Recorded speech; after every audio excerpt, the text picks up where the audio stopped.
ونعوذ بالله من شرور أنفسنا ومن سيئات أعمالنا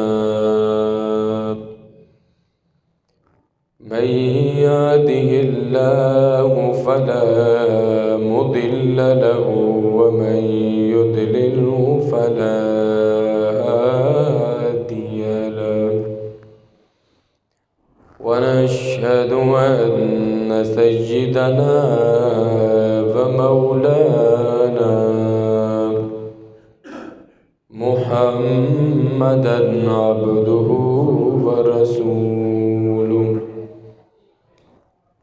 أما بعد فأعوذ بالله من الشيطان الرجيم بسم الله الرحمن الرحيم من يطع الرسول فقد أطاع الله وقال الله تعالى في مقام آخر يا أيها الذين آمنوا استجيبوا لله وللرسول إذا دعاكم لما يحييكم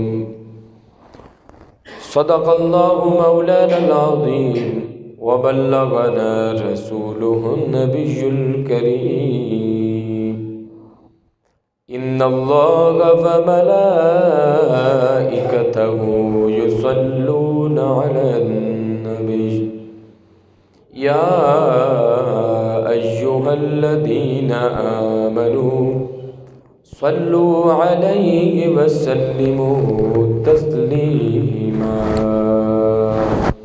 الصلاة والسلام عليك يا رسول الله وعلى آلك وأصحابك يا نبي الله الصلاة والسلام عليك يا رسول الله وعلى آلك وأصحابك يا نبي الله۔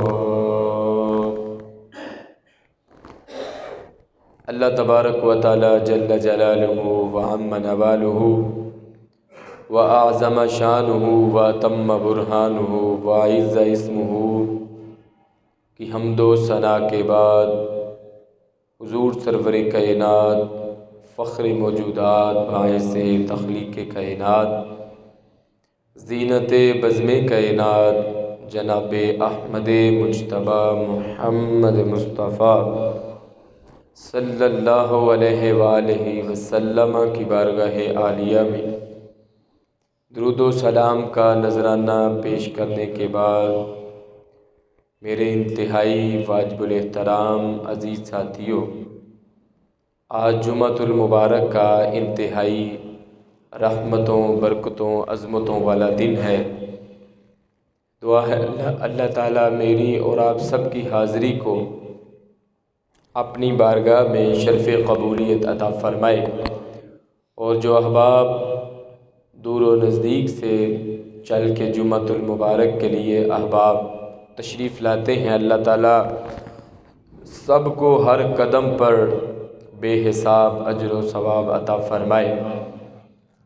آج کے اس بابرکت دن میں اور بابرکت خطبے میں جس موضوع پر آپ کے سامنے لب کشائی کرنے کی سعادت حاصل کروں گا وہ انتہائی اہم موضوع ہے، جس میں اللہ کے محبوب صلی اللہ علیہ وآلہ وسلم کی عظمت و شان کا ذکر بھی ہے اور ہمارے لیے اصلاحی پہلو بھی ہیں۔ وہ ہے اطاعت رسول صلی اللہ علیہ وآلہ وسلم ہی فلاح کا ذریعہ ہے۔ اللہ کے رسول صلی اللہ علیہ وسلم کی جو بندہ اطاعت کرتا ہے اللہ تعالیٰ اس کو دنیا اور آخرت کی نعمتوں سے مالا مال فرما دیتا ہے۔ تو یہ بات یاد رکھیں، قرآن مجید فرقان حمید برہان رشید میں متعدد آیات ہیں جن میں اللہ تبارک و تعالیٰ نے اپنی اطاعت کے ساتھ حضور صلی اللہ علیہ وآلہ وسلم کی اطاعت کا ذکر فرمایا ہے، اور اللہ تعالیٰ نے یہ بھی ارشاد فرمایا کہ جس نے حضور صلی اللہ علیہ وسلم کی اطاعت کی، حقیقت میں اس نے اللہ تعالیٰ کی اطاعت اور فرما برداری کی۔ تو دنیا اور آخرت کی جو کامیابی ہے وہ اسی میں پوشیدہ ہے کہ اللہ کے رسول صلی اللہ علیہ وسلم کی اطاعت اور فرما برداری کی جائے۔ چنانچہ قرآن مجید فرقان حمید برہان رشید میں اللہ تعالیٰ نے ارشاد فرمایا، من یطع الرسول فقد اطاع اللہ، جس نے رسول صلی اللہ علیہ وسلم کی اطاعت کی، حقیقت میں اس نے اللہ تعالیٰ کی اطاعت کی۔ ایک اور مقام پہ فرمایا، یا ایھا الذین آمنوا اطیعوا اللہ واطیعوا الرسول، فرمایا کہ اے ایمان والو، اللہ تعالیٰ کی اطاعت بھی کرو اور رسول اللہ صلی اللہ علیہ وسلم کی اطاعت بھی کرو۔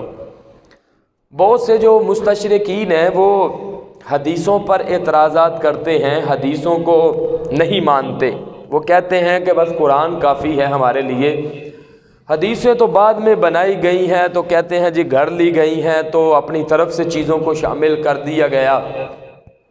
ہم ان سے یہ پوچھتے ہیں کہ اگر تم یہ کہو کہ صرف ہمارے لیے قرآن ہی کافی ہے، قرآن تو کافی ہے، لیکن صرف قرآن مجید کافی نہیں ہے، قرآن مجید کے ساتھ حدیث پاک بھی ضروری ہے۔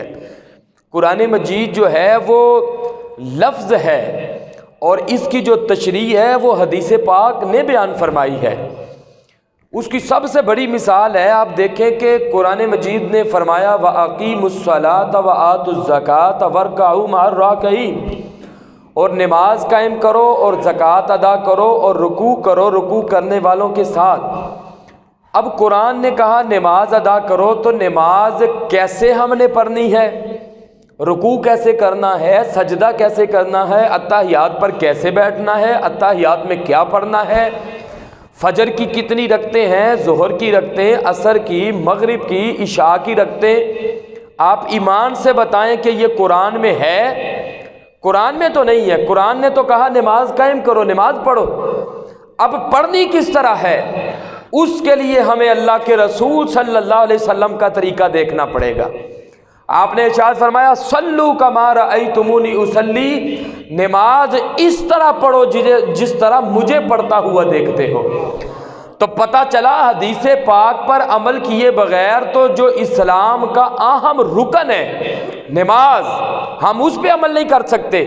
سجدہ سہو کہاں پر کرنا ہے، اگر بھول جاتے ہیں تو پھر کیا حکم ہے، سورۃ فاتحہ پڑھنی ہے قیام میں، ساتھ جو سورت ملائی جاتی ہے وہ کم از کم کتنی ہو تو پھر فرض کی ادائیگی ہوگی۔ یہ جتنے مسائل ہیں یہ ہمیں قرآن نے نہیں بتائے، یہ ہمیں مصطفیٰ کے فرمان نے بتائے۔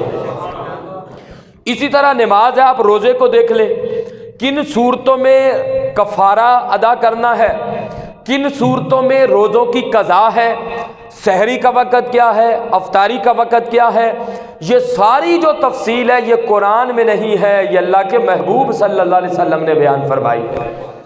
زکوٰۃ کو آپ دیکھ لیں، زکوٰۃ کا نصاب یہی ہے نا کہ کسی شخص کے پاس 7.5 تولے سونا ہو یا 52.5 تولے چاندی ہو یا 52.5 تولے چاندی کے برابر اس کے پاس پیسے ہوں، یا جتنے پیسوں کی 52.5 تولے چاندی آتی ہے اتنے پیسوں کے برابر اس کے پاس مال تجارت ہو جو اس نے بیچنے کی نیت سے رکھا ہے، تو ایسا مال اگر ان میں سے کوئی ایک ہو یا سارے تھوڑے تھوڑے مل کر تو اتنی قیمت ہو جائے کہ آپ 52.5 تولے چاندی اس سے خرید سکتے ہیں، اور پورا سال اس مال پر گزر جائے تو 100 میں سے 2.5 روپے کے حساب سے زکوٰۃ ادا کرنی ہے۔ یہ قرآن نے نہیں بتایا، یہ ہمیں مصطفیٰ کے فرمان نے بیان فرمایا۔ محبت سے بولے نا سبحان اللہ۔ تو قرآن نے تو کہہ دیا زکوٰۃ دو، 100 میں سے 2.5 روپے پورے قرآن سے مجھے کوئی ثابت کر کے دکھا دے، باقی جو نصاب ہے سونے چاندی کا، پیسوں کا، مال تجارت کا، قرآن میں ذکر نہیں ہے۔ پتہ چلا قرآن اللہ کا کلام ہے، بالکل برحق ہے، سچا کلام ہے، کتاب ہدایت ہے، پر قرآن کو سمجھنے کے لیے اللہ کے محبوب صلی اللہ علیہ وسلم کی ذات بابرکات کا سہارا لینا ضروری ہے۔ اسی طرح آپ دیکھ لیں، حج کو دیکھ لیں، حج قرآن مجید نے کہا وَلِلَّهِ عَلَى النَّاسِ حِجُّ الْبَيْتِ مَنِ اسْتَطَاعَ إِلَيْهِ سَبِيلًا، جو وہاں کے رستے کی قدرت رکھتا ہے، اس کے پاس گھر کے جو اخراجات ہیں اس کے علاوہ اتنے پیسے ہیں، وہ حج کر سکتا ہے، تو اس پر فرض ہے۔ اب کیسے طواف کرنا ہے، صفا مروہ کی سعی کیسے کرنی ہے، میدان عرفات میں جا کر رکنا ہے، مزدلفہ میں جانا ہے، یہ جتنے بھی ارکان ہیں یہ قرآن نے نہیں بیان فرمائے، یہ مدینے کے تاجدار کے فرمان نے بیان فرمائے۔ تو آپ کو یہ بنیادی بات سمجھ آ گئی کہ اللہ کے محبوب صلی اللہ علیہ وسلم کی اطاعت اور فرما برداری کیے بغیر نہ کوئی نماز پڑھ سکتا ہے، نہ کوئی زکوٰۃ اچھے طریقے سے دے سکتا ہے، نہ حج کر سکتا ہے، نہ روزہ رکھ سکتا ہے۔ قرآن نے اجمالاً حکم فرما دیا ہے، اور اس کی تفصیل کے لیے اللہ کے محبوب صلی اللہ علیہ وسلم نے احادیث مبارکہ میں وضاحت فرما دی ہے۔ اس لیے حضور صلی اللہ علیہ وسلم کی اطاعت کرنا ضروری ہے۔ پھر کچھ لوگ یہ کہتے ہوئے دکھائی دیتے ہیں کہ جب ہم نماز ادا کرتے ہیں تو نماز میں سرکار کا خیال آئے تو نماز نعوذ باللہ ٹوٹ جاتی ہے۔ میں ایک ایسی دلیل آپ کو دینے لگا ہوں، یہ ویڈیو بھی بن رہی ہے، عظمت اتاری صاحب اس کو یوٹیوب پر بھی کرتے ہیں، آپ دیکھنا چاہیں تو وہاں پر بھی دیکھ سکتے ہیں، فیس بک پر بھی دیکھ سکتے ہیں، آپ ان سے پوچھ سکتے ہیں جس چینل پہ کرتے ہیں۔ تو میں ذمہ داری سے عرض کر رہا ہوں یہ بات کہ سرکار کا خیال آئے تو نعوذ باللہ نماز ٹوٹ جاتی ہے۔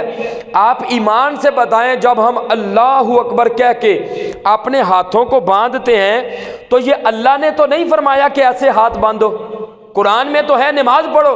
جب ہم ہاتھ باندھتے ہیں تو ہمارے دل میں خیال تو آتا ہے نا کہ سرکار نے اللہ اکبر کہہ کے اپنے ہاتھوں کو ایسے باندھا ہوگا۔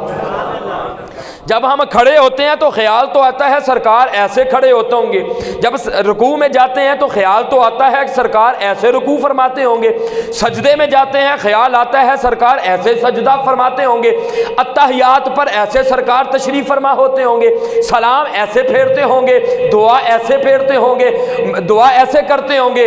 اور میں نے کہا یہ سرکار کا خیال آنے سے نماز ٹوٹتی نہیں ہے، مصطفیٰ کے خیالات آنے سے تو نماز مکمل ہو جاتی ہے۔ نماز تو ہے ہی سرکار کے خیالات کا نام۔ سرکار کی حدیث پاک کو چھوڑ کر کوئی بندہ رکوع کر کے دکھائے، قرآن نے تو کہا ورکعوا، رکوع کرو۔ اب کیسے رکوع کرنا ہے کس نے بتایا ہمیں؟ بولو کس نے بتایا؟ مدینے کے تاجدار نے بتایا۔ سجدہ کرو، بھئی سجدہ کیسے کرنا ہے کس نے بتایا؟ سرکار نے بتایا۔ اتحیات پر بیٹھو، قرآن نے تو نہیں کہا کیسے بیٹھنا ہے، کس نے بتایا؟ سرکار نے فرمایا، سرکار نے طریقہ بتایا۔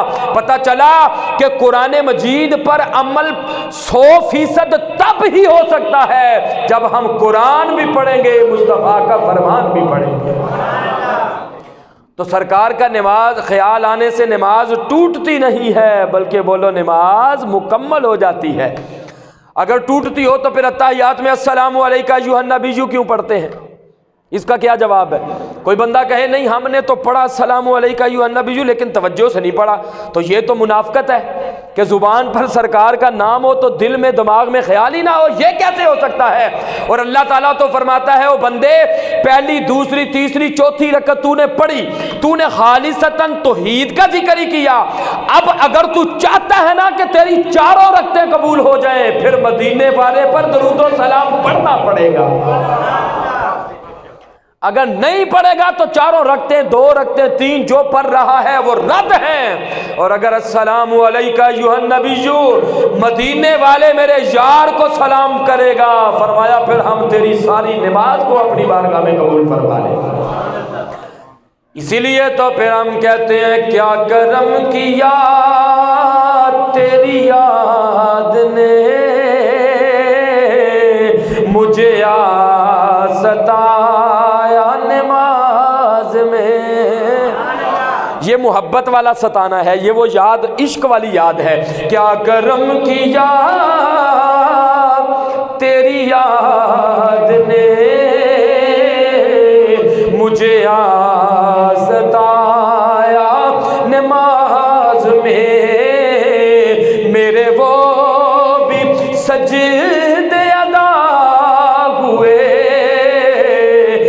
قضا ہوئے تھے نماز میں۔ آؤ ذرا یہ میں نہیں کہتا، اللہ تعالیٰ کا قرآن ارشاد فرماتا گئے، یہ سورۃ النجم میں 27واں سپارہ، اللہ تعالیٰ فرماتا گئے وما ينطق عن الهوى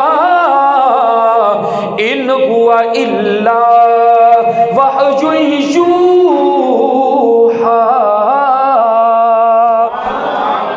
فرمایا اللہ کے محبوب صلی اللہ علیہ وآلہ وسلم اپنی مرضی سے کلام نہیں فرماتے، اس وقت کلام فرماتے ہیں جب اللہ کی طرف سے بولنے کا حکم دیا جاتا ہے۔ یہ اللہ کا قرآن میں پڑھ رہا ہوں۔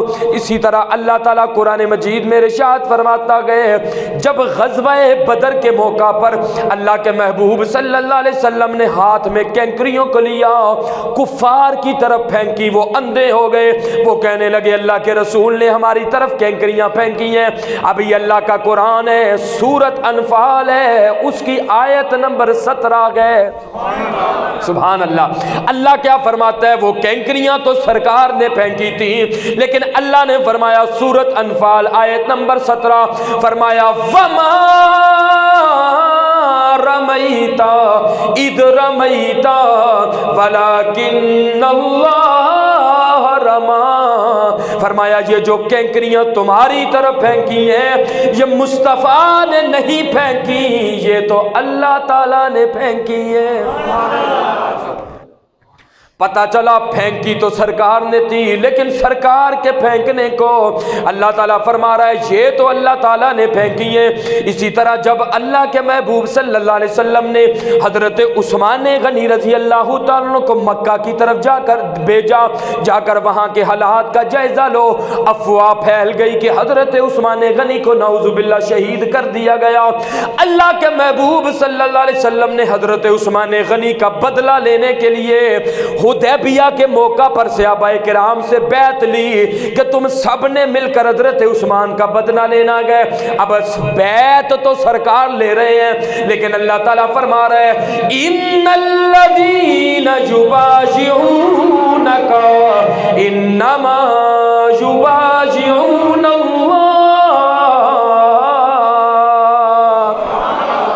فرمایا یہ جو سرکار کے ہاتھ پر بیعت کر رہے ہیں یہ مصطفیٰ کے ہاتھ پر بیعت نہیں کر رہے، یہ تو اللہ کے دست قدرت پر بیعت کر رہے ہیں۔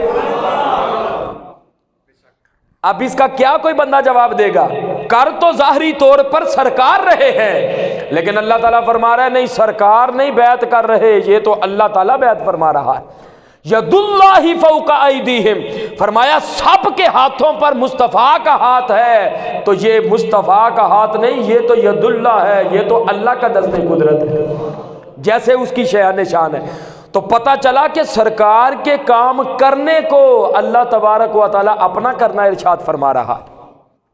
آج آپ دیکھیں نماز کا وقت بدل نہ ہو، نماز کا ٹائم بدل نہ ہو، تو امام صاحب ایک دن پہلے اعلان کرتے ہیں نا کہ کل ظہر کی نماز 2 بجے ہوگی، عصر کی نماز 4:45 ہے جی کل سے 5 بجے ہوگی، عشاء کی نماز 8 بجے ہے تو کل سے 8:15 بجے ہوگی۔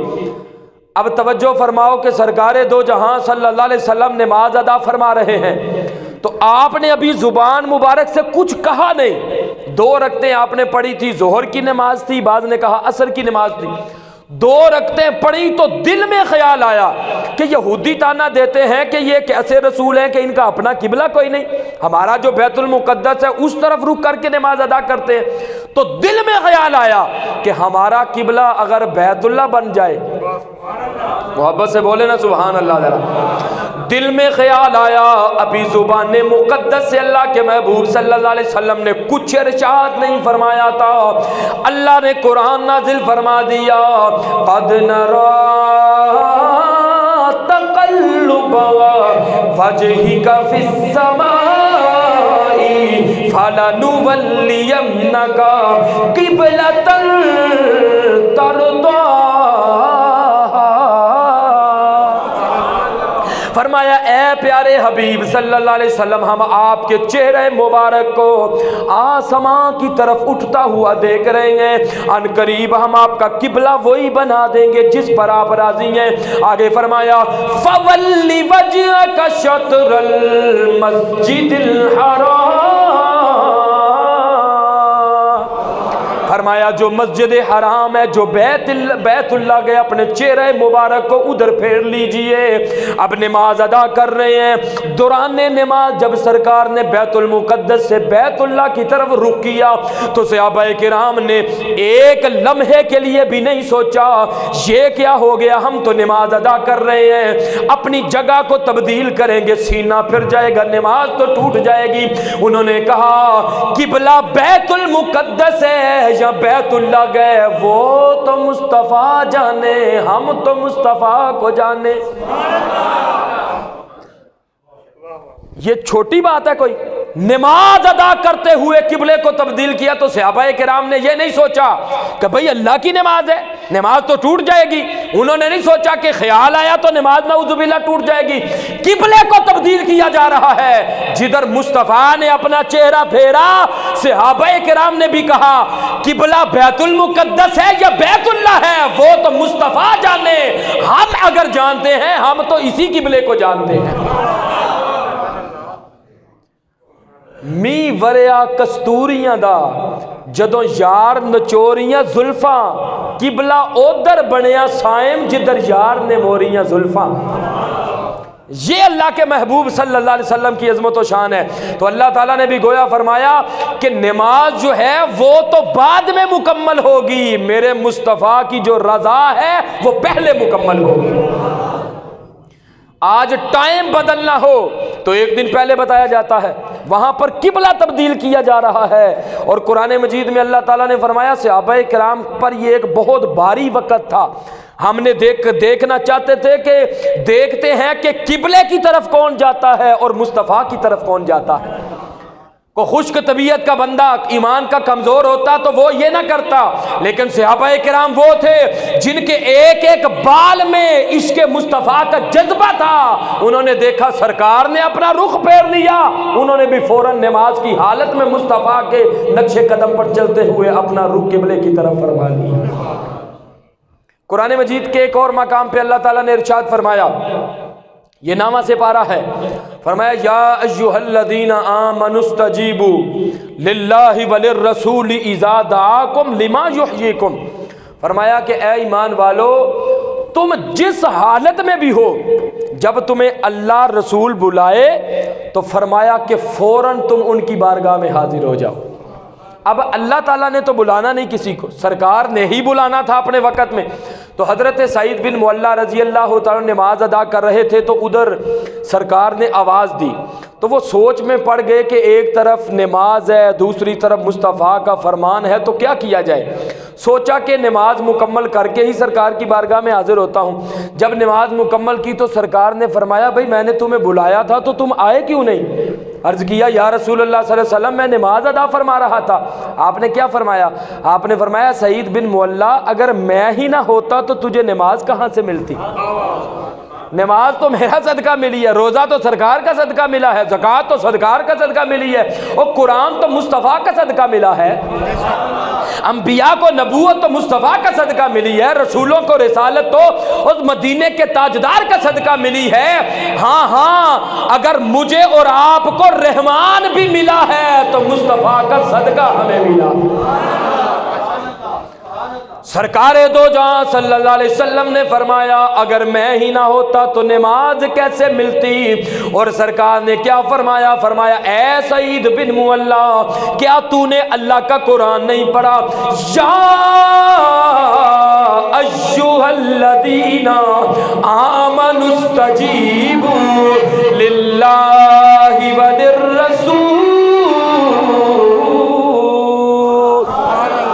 اذا دعاکم دعاکم لما یحییکم، فرمایا اے ایمان والو جواب دو جب تمہیں اللہ اور رسول بلائیں، کیوں؟ فرمایا جب تم ان کی بارگاہ میں حاضر ہو جاؤ گے وہ تمہیں زندگی عطا فرمائیں گے۔ اب کون سی زندگی عطا فرمائیں گے؟ زندہ تو وہ پہلے ہی ہے۔ ایک بندہ کہے میں پیٹ بھر کے کھانا کھا چکا ہوں، آپ اس کو کہیں میں تمہیں کھانا کھلاتا ہوں، بھئی وہ کھانا تو پہلے کھا چکا ہے، پانی تو پہلے پی چکا ہے، اب تم نے اس کو کیا کھلانا پلانا ہے؟ اب وہ بندہ زندہ تو پہلے ہی ہے، لیکن اللہ فرماتا ہے جب تم مصطفیٰ کی بارگاہ میں جاؤ گے وہ تمہیں زندگی عطا فرمائیں گے۔ پتہ چلا اس سے دنیا کی زندگی مراد نہیں ہے، فرمایا مصطفیٰ کی بارگاہ میں جاؤ گے وہ ایسی زندگی عطا فرمائیں گے موت کا ذائقہ چکھنے کے بعد بھی اللہ تمہیں مرنے نہیں دے گا، ہمیشہ کی زندگی عطا فرما دے گا۔ اور یہاں پر ایک مسئلہ بھی یاد رکھیں کہ اللہ کے رسول صلی اللہ علیہ وسلم کسی کو بلائیں اس سے پہلے یہ سمجھیں کہ ہم نماز ادا کر رہے ہیں قبلے کی طرف رخ کر کے، اگر یہ سینہ بندے کا قبلے سے پھر جائے تو نماز ٹوٹ جاتی ہے۔ نظروں کو بھی ادھر ادھر گھمانا نہیں چاہیے، ثواب میں کمی ہوتی ہے، لیکن نظریں اگر ادھر ادھر آپ گھما لیتے ہیں تو ثواب میں کمی ہوگی، نماز ہو جائے گی۔ لیکن ایک بندہ اگر سینے کو قبلے سے پھیر لیتا ہے تو نماز ٹوٹ جاتی ہے۔ یہاں پر مسئلہ یاد رکھو، اللہ کے رسول صلی اللہ علیہ وسلم جس کو بلائیں اس کو کسی کام پر بھیج دیں، جاؤ یہ سبزی لے کر آؤ، جاؤ یہ فلاں کام کر کے آؤ۔ فرمایا کہ اگر وہ 2 رکعتیں پڑھ چکا ہے، زور پڑھ رہا ہے، اثر پڑھ رہا ہے، 2 رکعتیں پڑھ چکا ہے، ادھر سے سرکار کی آواز آ گئی، سرکار نے بلا لیا جاؤ بازار سے یہ کام کر کے آؤ، اور قبلے سے چہرہ بھی پھر گیا، قبلے سے سینہ بھی پھر گیا، فرمایا جب واپس آئے گا تو نماز کو شروع سے پڑھنے کی ضرورت نہیں ہے، جہاں پر نماز کو چھوڑا تھا وہیں سے نماز کو جاری رکھے گا۔ اور تم کہتے ہو سرکار کے خیال سے نماز ٹوٹ جاتی ہے، سرکار تو بلائیں تو 5 گھنٹے بھی لگ جائیں، فرمایا نماز ٹوٹی نہیں ہے، جتنی دیر وہ سرکار کے کام میں رہے گا اتنی دیر اللہ اس کو نماز کا اجر و ثواب عطا فرمائے گا۔ جنہاں نو سمجھ آئیے ذرا محبت نہ بولو نا سارے سبحان اللہ۔ تو اللہ تعالیٰ فرما رہا ہے جب تمہیں اللہ اور اس کا رسول بلائے۔ اب یہاں پر ایک باریک بات ہے، میں اس طرف جانا نہیں چاہتا تھا لیکن آپ سمجھ جائیں گے، 2 کی بات ہو نا، مثلا میں تمہیں کہتا ہوں کہ یہ مشتاق صاحب اور باجوہ صاحب جب تمہیں بلائے تو تم حاضر ہو جاؤ، یہ جملہ گرامر کے اعتبار سے غلط ہے صحیح ہے؟ غلط ہے۔ یہ 2 بلائے تو آپ کہیں گے بلائے نہیں بلائیں آئے گا، جمع آئے گا نا، 2 ہے تثنیہ ہے تو آگے جو ضمیر ہے وہ بھی تو جمع کی آئے گی نا۔ لیکن اللہ تعالیٰ نے جو قرآن میں فرمایا وہ 2 کا ذکر ہے، اللہ اور اس کے رسول کا، آگے جو ضمیر ہے وہ تو تثنیہ کی صیغہ تثنیہ کا آنا چاہیے تھا، لیکن ایک ہے، فرمایا اللہ رسول بلائیں نہیں، اللہ رسول بلائے، کیوں؟ فرمایا کہ ذاتیں 2 ہیں لیکن دونوں کی پکار ایک ہے۔ یہ قرآن مجید ہے، آپ بعد میں ترجمہ دیکھ سکتے ہیں، بلائیں نہیں، فرمایا بلائے، حالانکہ ذاتیں تو 2 ہیں، اللہ ایک الگ ہے، وہ خالق ہے، یہ مخلوق ہے، اور فرمایا کیا ہوا ذاتیں 2 ہیں دونوں کی پکار تو ایک ہے نا، جو مصطفیٰ کا پکارنا ہے وہی خدا کا پکارنا ہے۔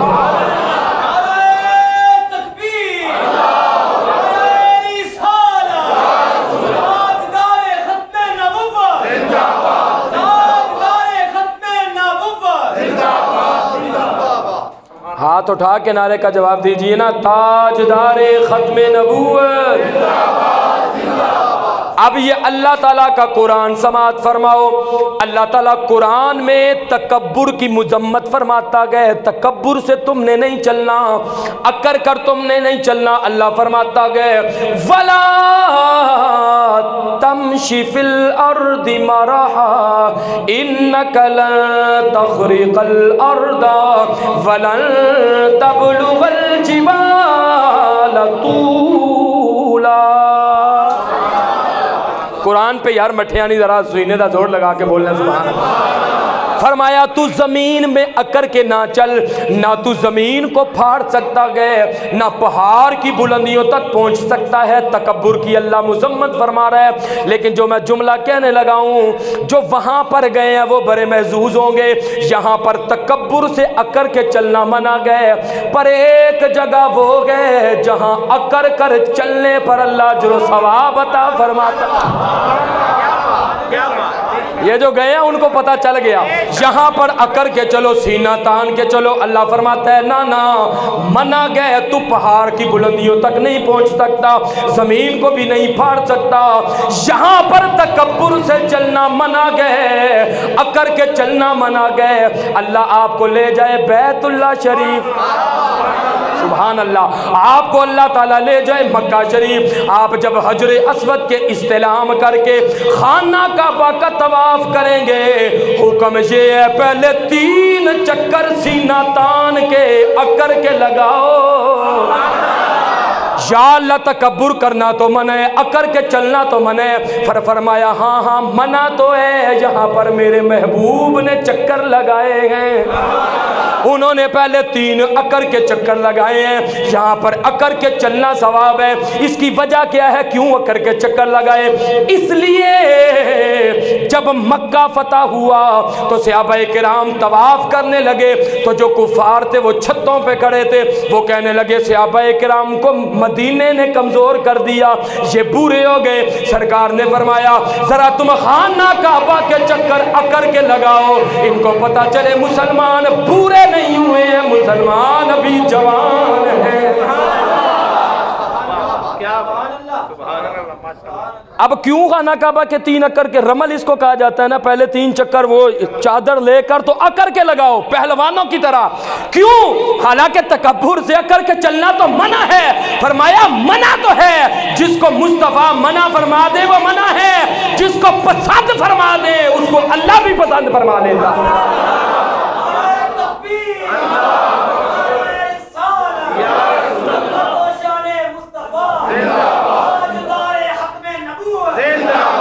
سینے کا زور لگا کے نعرے کا جواب دیں، تاجدار ختم نبوت۔ یہ ہے مصطفیٰ صلی اللہ علیہ وسلم کی اطاعت، جو وہ فرما دے۔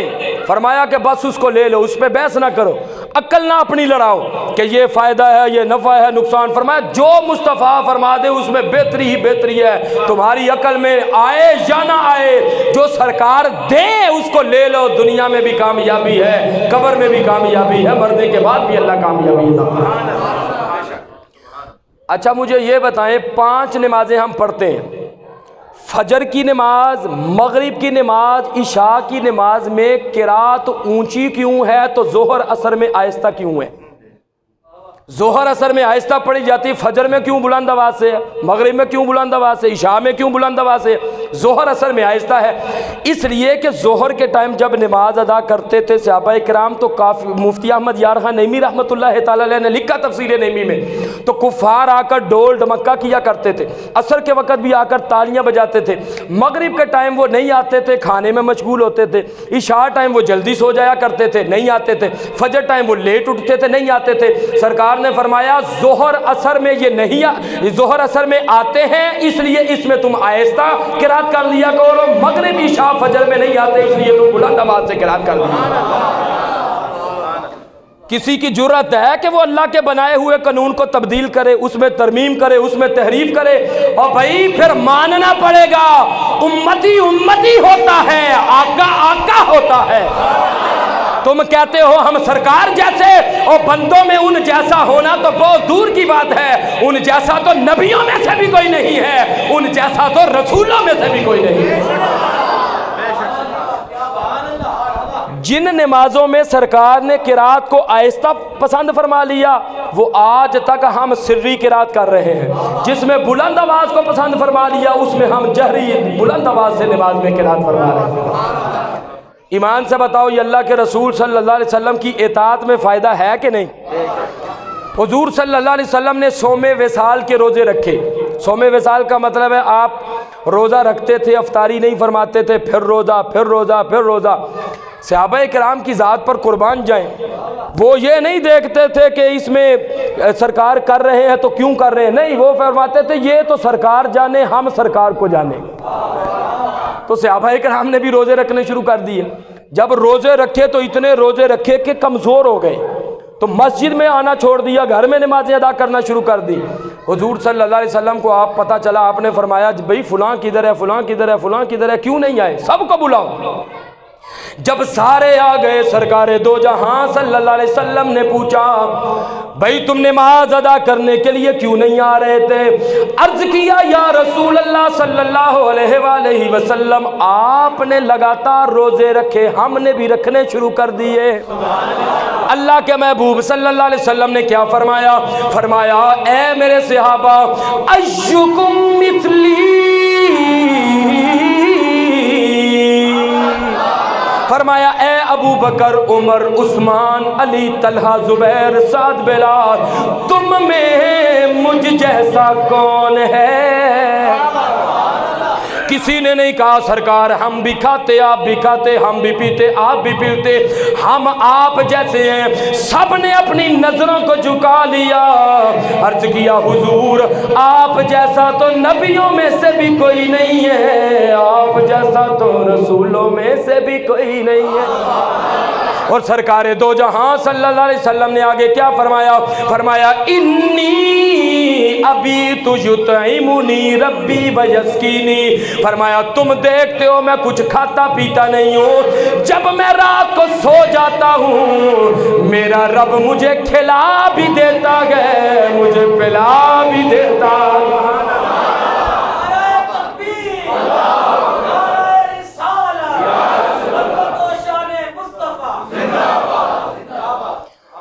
اسی لیے تو سلطان العارفین فرماتے ہیں، سبحان اللہ، آپ اسی لیے فرماتے ہیں یہ سمجھ اسی کو آ جائے گی جس کی زبان پر قرآن ہو، دل میں قرآن والے کی محبت ہو۔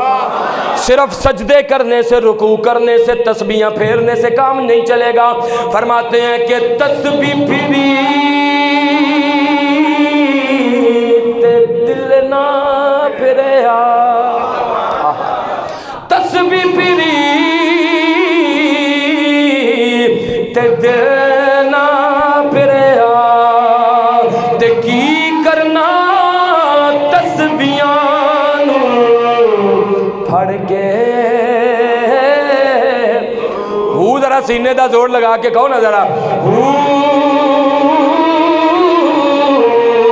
چلے کٹے تے کچھ نہ کھٹیا، کی کرنا چلیاں فر کے۔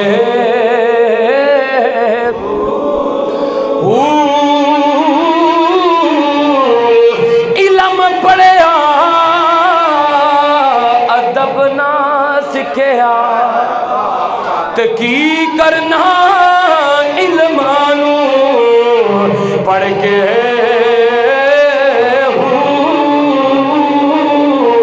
جاگ بنا دودھ جم دینا بہاہو، جاگ بنا دودھ جم دینا بہاہو، پاویں لال ہو بن کے کر کے۔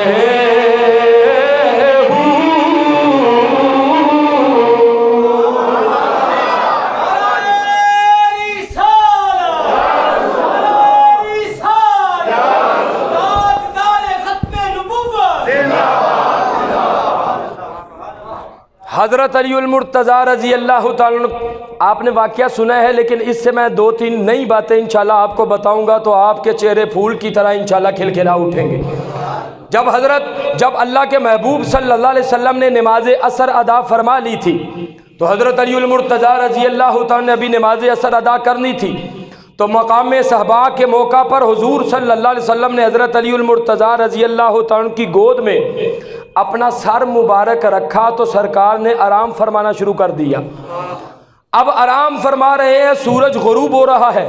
صحابہ کرام سے بڑھ کر نماز کی اہمیت اور وقت کو کون سمجھتا ہے کہ جنہوں نے تیر و تلوار کی برسات میں بھی نہ قرآن کو چھوڑا ہے نہ نماز کو چھوڑا ہے، وہ حضرت علی المرتضیٰ رضی اللہ تعالی ان کی گود ہے، سرکار کا سر مبارک ہے۔ سرکار آرام فرما رہے ہیں، سورج غروب ہو رہا ہے۔ حضرت علی المرتضیٰ رضی اللہ تعالی نے نہیں کہا کہ یا رسول اللہ صلی اللہ علیہ وسلم سورج غروب ہو رہا ہے تو میری تو عصر کی نماز قضا ہو جائے گی۔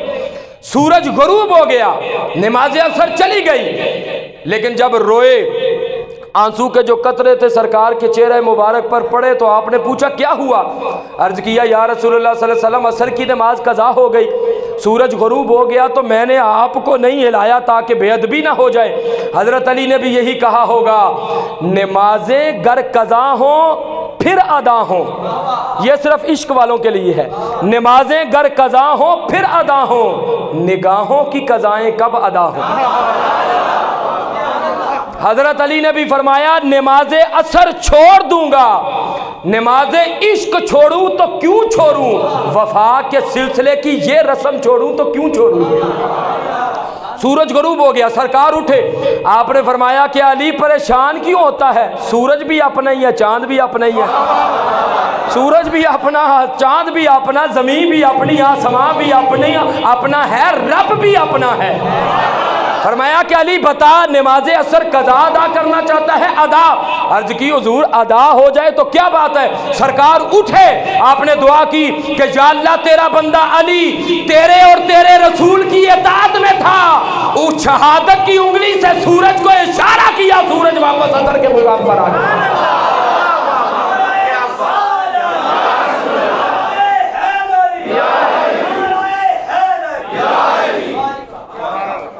اب اللہ کی اطاعت تو اسی میں ہے کہ نماز پڑھی جاتی ہے، اللہ کی اطاعت تو اسی میں نا کہ اذان ہو گئی تو نماز پڑھو، وہ ظاہری طور پر تو اطاعت میں نہیں تھے، وہ تو سرکار کے ادب کا خیال رکھے ہوئے تھے، لیکن سرکار نے فرمایا یا اللہ تیرے محبوب کی علی اطاعت میں تھا اور تیری اطاعت میں بھی تھا، پتہ چلا جو مصطفیٰ کی اطاعت ہے حقیقت میں اللہ کی اطاعت ہے۔ سارے بولو یار، یہ پیچھے والے بھی بولو سبحان اللہ۔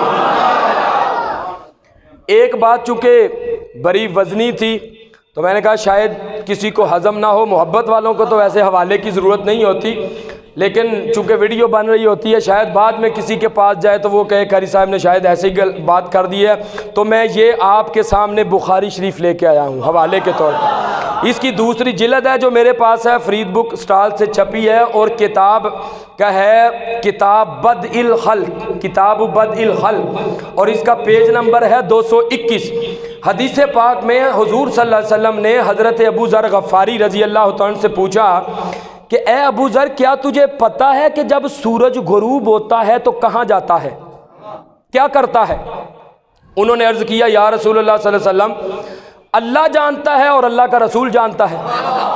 دیکھو عقیدہ دیکھو، انہوں نے یہ نہیں کہا اللہ جانتا ہے، آج کہتے ہیں نا اللہ ہی کافی ہے، صرف اللہ ہی کافی ہے، نہیں، اللہ بھی کافی ہے، اللہ کے رسول بھی کافی ہے، صرف اللہ نہیں جانتا، اللہ بھی جانتا ہے اور اللہ کی عطا سے مصطفیٰ بھی جانتے ہیں۔ تو حضور صلی اللہ علیہ وسلم نے کیا فرمایا، ٹائم چونکہ مختصر ہے میں اختصار کے ساتھ پڑھنا چاہتا ہوں، آپ نے ارشاد فرمایا کہ اے ابو ذر جب یہ سورج غروب ہوتا ہے نا تو فَإِنَّهَا تَذْهَبُ حَتَّى تَسْجُدَ تَحْتَ الْعَرْشِ، تو سورج غروب ہونے کے بعد عرش کے نیچے جا کر سورج اللہ کو سجدہ کرتا ہے۔ بولو کیا کرتا ہے؟ اللہ کو۔ فَتَسْتَأْذِنُ فَيُؤْذَنُ لَهَا، فرمایا کہ پھر وہ اگلے دن طلوع ہونے کی اللہ سے اجازت طلب کرتا ہے، تو اللہ تعالیٰ اس کو اجازت دے دیتا ہے تو وہ اگلے دن طلوع ہو جاتا ہے، اور فرمایا قرب قیامت اس کا سجدہ وہ قبول نہیں ہوگا اور اللہ تعالیٰ اس کو سورج کو اگلے دن طلوع ہونے کی اجازت نہیں دے گا، تو پھر وہ سورج مغرب سے طلوع ہوگا۔ اب یہ بخاری شریف دوسری جلد کتاب بدء الخلق باب ہے، 221 صفحہ ہے، یہ میں نے آپ کو بتا دیا، بعد میں دیکھنا چاہیں تو آپ دیکھ سکتے ہیں۔ اب میں آپ سے پوچھنا چاہتا ہوں جب سورج غروب ہوا تو وہ کہاں پر تھا؟ اللہ کو سجدہ کر رہا تھا، بولو کہاں تھا؟ جب حضرت علی کی نماز قضا ہوئی تو سورج کہاں پر تھا؟ غروب ہونے کے بعد اللہ کو سجدہ کر رہا تھا، وہ سجدے میں تھا، ادھر مصطفیٰ کی انگلی کا اشارہ ہو گیا۔ جن کو سمجھ آئی ہے بولے نا ذرا ہم۔ وہ اللہ کو سجدہ کر رہا تھا، بخاری شریف میں ہے۔ ادھر پھر سرکار کی انگلی کا اشارہ ہو گیا تو اللہ نے بھی فرمایا ہوگا، یہ سنیں گے تو آپ سبحان اللہ کی صدا ہاتھ اٹھا کے لگائیں گے۔ ادھر سجدے میں تھا، ادھر مصطفیٰ کا اشارہ ہو گیا تو گویا اللہ نے بھی فرمایا ہوگا اور مجھے تو روز سجدہ ہوتا ہے، آج مصطفیٰ کی فرما برداری کر تو۔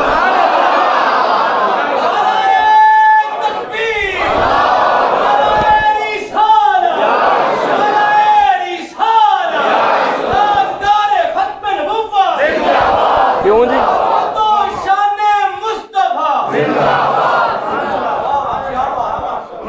کیا خیال ہے جی؟ اللہ نے بھی فرمایا ہوگا مجھے تو روز سجدہ ہوتا ہے، آج سرکار کی انگلی مبارک کا اشارہ ہو گیا ہے، آج تو ذرا واپس جانا۔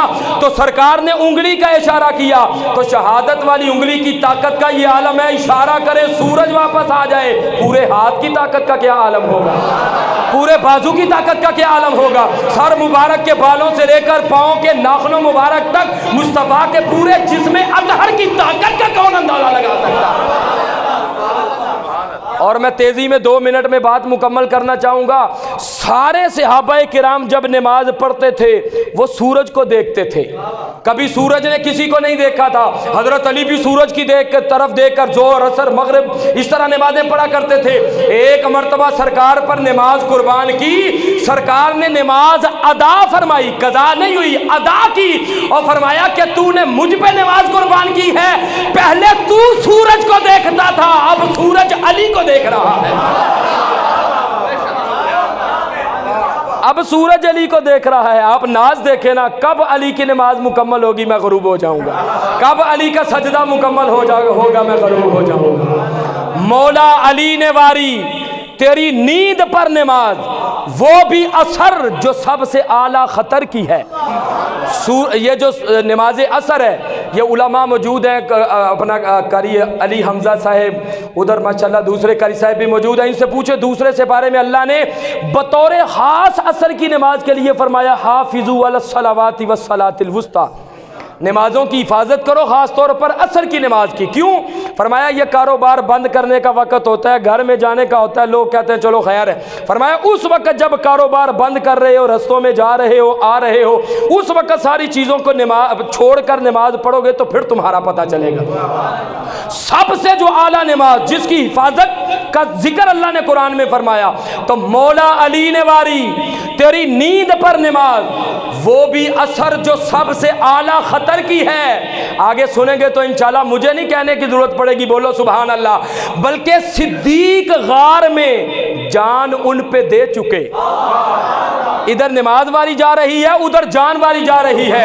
مولا علی نے واری تیری نیند پر نماز، وہ بھی اثر جو سب سے اعلیٰ خطر کی ہے، بلکہ صدیق غار میں جان ان پہ دے چکے، اور حفظ جان تو جان فروز غرر کی ہے۔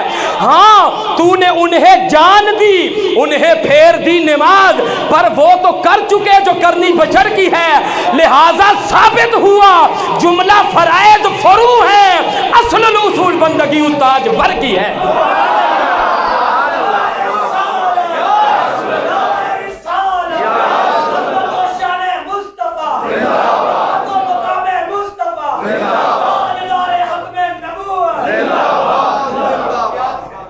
انہوں نے سرکار پر جان نماز قربان کی تو سرکار نے احسان رکھا نہیں ہے، حضرت ابو بکر کو جان بھی لوٹائی ہے، حضرت علی المرتضیٰ کو نماز بھی لوٹائی ہے۔ اس لیے جو ان کی اطاعت کر لیتا ہے وہ دنیا میں بھی کامیاب ہو جاتا ہے، مرنے کے بعد بھی اللہ کامیابی عطا فرما دیتا ہے۔ اللہ تعالیٰ کی بارگاہ میں دعا ہے اللہ تعالیٰ ہم سب کو توفیق